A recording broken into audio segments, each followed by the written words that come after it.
Earth signs, tignan po natin kung ano ang mensahe para sa iyo ngayong araw. Keep in mind po na ito ay general reading lamang, so hindi po lahat ay makaka-relate, so be open-minded. Sa mga hindi pa po nakasubscribe dito sa ating channel, please subscribe na po kayo. And palike na din po ng ating video. At sa mga nais po mag-avail ating private readings ng ating Evil Eye Amulet, ng ating Tiars Bracelet, makikita nyo po yung link sa description box. Tarot Intentions by Aliana Reyes. Okay, tignan po natin kung ano ang mensahe para sa'yo ngayong araw na ito.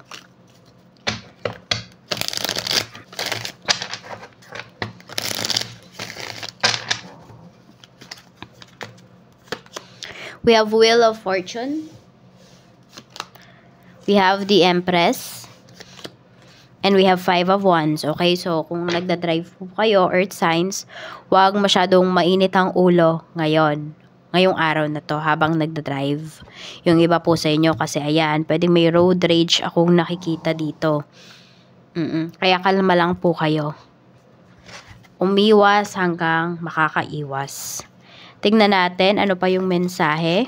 Okay, so meron naman dito kung may buntis, pwede po na ayan, may pinag-uusapan kasi dito regarding sa pagbubuntis for some of you. Pwedeng may magpapa-check up today. Tapos meron naman dito, could be first pregnancy. So, parang ang dami-dami mong advice na nare-receive. Hindi mo na alam kung ano ba yung ano ba yung susundin mo. We have Ace of Cups. We have 10 of Cups and we have Knight of Swords. Ayan po.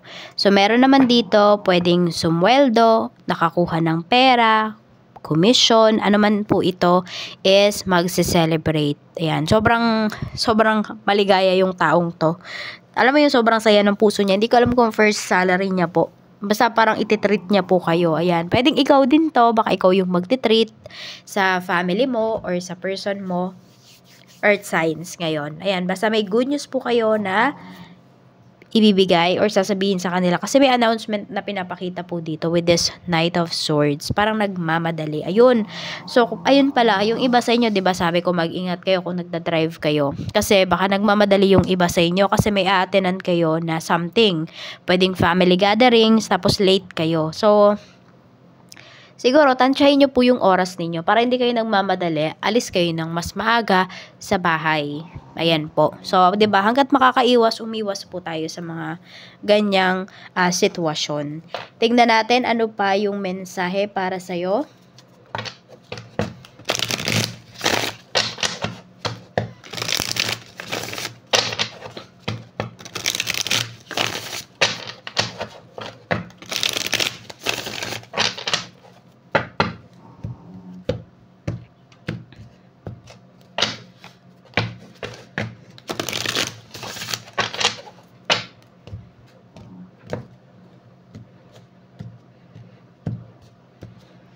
Pagdating sa family, we have the Tower.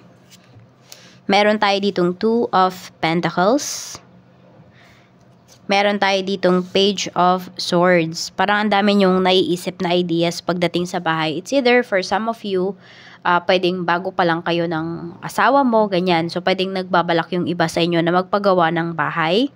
So, ang dami nyong ideas. Ang dami nyong ginagather na ideas. Pwedeng meron din dito magpapalit ng tiles, magpapalit ng pintura, yung tipong mga ganyan. So, parang medyo may pagtatalo. Or sabihin natin, basta parang medyo may heat kasi yung pag-uusap. Medyo intense yung pag-uusap dito. At meron nga kayong papabago sa bahay.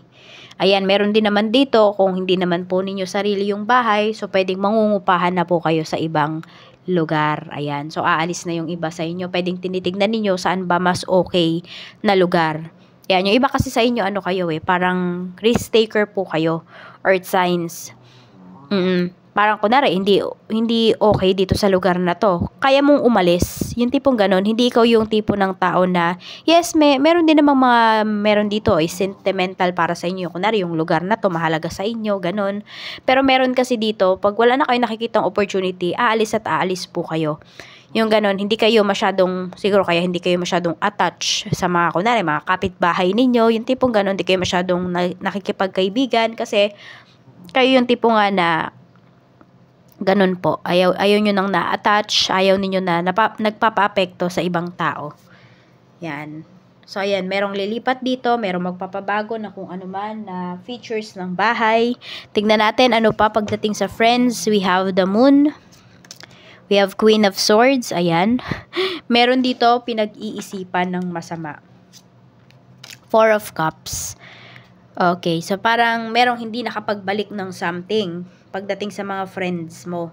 So parang alam mo yon, yung parang yung reputation sa'yo ng tao na yon, earth signs, parang wala na.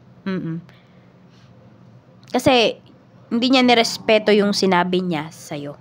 Okay, siya yung unang nawalan ng respect nung hindi niya sinunod yung pinangako niya sa'yo. Kung kailan niya, kunwari ibabalik yung something na to. Hindi ko alam kung ano yun eh. Plancha ba yun? Hindi ko alam kung plancha ba yun sa buhok. Or plancha sa damit. Basta something na personal things kasi ito. Yung nakikita ko na hiniram sa'yo nung kaibigan mo. Tapos hindi pa niya nababalik. Ayaw mo namang magtanim ng sama ng loob sa kanya. Kaya lang kasi nakakainip. Alam mo yung, tsaka kailangan mo yung gamit na yun eh. 'Di ba? Pinahiram mo siya kahit na alam mo na, ayun, medyo mahihirapan ka kasi nga lagi mo siyang ginagamit. Tignan natin. Okay, pagdating naman sa iyong love life. Sa mga single, we have the world. So maraming mga single dito is happily single po kayo. Yan. 'Di ba? Tignan mo, alam mo yung parang ang fresh po ninyo. Earth signs, ayan. Kahit yung iba sa inyo, kahit yung moon ninyo is earth signs, Taurus, Virgo, Capricorn, ang fresh po ng energy ninyo. Tignan natin sa mga in a relationship. We have the Chariot. Okay, so may pinaglalaban naman dito. Mukhang medyo nag-aaway kayo ng person mo. Sa mga in a relationship po natin, may hindi kayo pagkakaintindihan ngayon. Sa mga married naman po, we have Seven of Swords. Okay, nagdududa ka sa asawa mo. May mga pagdududa ka dito. Kaya lang, parang ayaw mo namang komprontahin. So, iba sa inyo, naghahanap kayo ng evidence. Tignan natin, pagdating naman po sa kaperahan. So, we have Three of Wands. Tignan natin. Kaperahan po, Spirit Guide, kamusta? We have wrong decision. Ako, kung nasaan man kayo ngayon, okay, sabi nga dito, think before you act. Pagdating sa inyong kaperahan, baka meron kayo ditong mga, ano ba yun, investments, maglalabas kayo ng malaking pera, kaya mag-ingat daw po kayo, ayan, ngayong araw na ito. So, kung may ilalabas kayong pera dito, wag muna, pag-isipan nyo muna mabuti, wag kayong pabigla-bigla. Tignan natin, ano pa yung mensahe, pagdating naman sa kaperahan mo pa, we have Nine of Cups. Ayan. Parang ano lang muna, mag-lie low lang muna kayo dito pagdating sa inyong kaperahan. Kasi pag hindi kayo agad kumilos ba, parang mas magiging happy kayo. Mas happy yung resulta. Masasabi mo na, kaya pala ako kinakabahan kasi ganito ganyan. Kaya pala hindi natuloy. Ayan po. So, huwag kayong magmamadali pagdating sa mga pagdedesisyon ninyo regarding finances. Tignan natin pagdating naman sa work. We have Ace of Wands. We have Power. Yan, no? Ang ganda ng energy natin dito. Focus on your needs. Ayan, ano ba yung kailangan mo dito sa trabaho? Siyempre, una, kailangan mong kumita, di ba? Tapos yung iba sa inyo, parang bonus na lang ba pag kayo ay na-promote? So, ano yung pinaka-main goal po ninyo pagdating dito sa inyong work? So, kung ano yung main goal nyo na yan, yan po yung action na ninyo. Kung nakikita mo naman dito, earth signs na dito sa trabaho mo, hindi magkakaroon ng salary increase, ang main goal mo, 'di ba? Tumaas yung sahod mo. Kunwari this year. So kung hindi mo siya na-reach this year, try mong lumipat, hanap ka ng mas magandang opportunity. Kasi po, ayan in demand ka pa dito. Pagdating sa work, check natin, ibig sabihin may mahahanap ka pang trabaho. Basta pinag-isipan nyo po yung mga action ninyo, ayan. Huwag kayo magpapadala sa emosyon. Kailangan isip po pagdating sa trabaho, pagdating sa pera. Tingnan natin pagdating naman sa inyong negosyo. Sa mga mag-start mag-business, umpisahan nyo na po yan. Maganda po yung frequency ninyo. Sa mga may current business, we have 9 of Wands. Medyo pagod yung iba po sa inyo. Ayan. Meron kayong maaga dito na parang i-cater. I-cater na client, ganyan. Oo, parang may kausap kayo dito, maaga pa. So, alam mo yun, buo yung loob mo. Maganda ba yung pananaw mo ngayon sa iyong negosyo? Yung na may vision mo ngayong araw na to, kaya mas gagaan po yung mga pangyayari dito sa inyong negosyo. Magaan yung yung atake ninyo ngayong araw, Earth Signs. Archangel Michael, ano po ang mensahe natin for Earth Signs ngayon? Dalawa ang nilabas dito. Be gentle with yourself. Archangel Michael, please guide me in treating myself with gentle, nurturing love in everything I think, speak, and do. Help me know that I deserve this compassion. I release any fear, any feelings of guilt to you so that I may experience lasting inner peace. So be gentle with yourself. Forgive yourself. You've done nothing wrong.